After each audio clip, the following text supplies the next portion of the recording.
Ever wondered how to install Kali Linux? Well, you're in luck because today we're delving deep into the process, making it as easy as pie.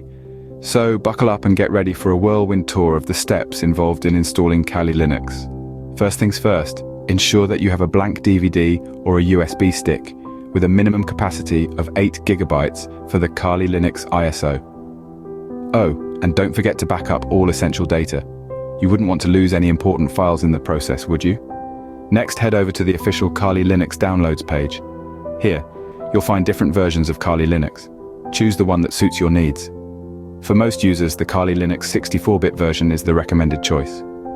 Click on the download link and the download will start.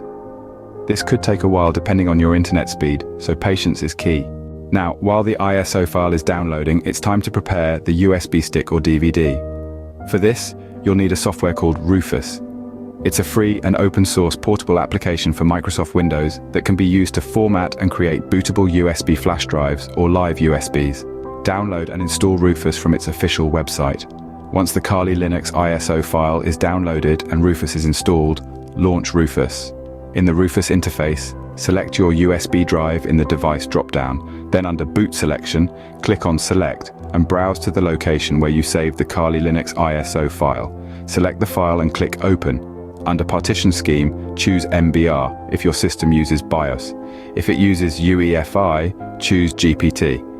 For target system, choose either BIOS or UEFI, depending on what your system uses. Next, under File System, select FAT32. Leave cluster size at its default setting. In the New Volume label field, you can give your USB drive a name. Once everything is set, click on Start. Rufus will display a warning that all data on the USB drive will be destroyed. Make sure you've backed up any important data, then click OK. Rufus will now create a bootable Kali Linux USB drive. This might take a few minutes, so sit back and relax.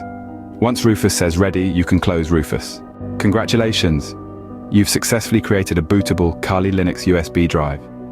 The next step involves booting your system from this USB drive and installing Kali Linux, but we'll save that for another day. So there you have it. The first part of the process to install Kali Linux. Yes, it might seem like a lot, but trust me, it's simpler than it looks. And remember, every great journey begins with a single step. So keep going and stay tuned for the next part of this guide where we dive into the actual installation process. Until then, happy computing.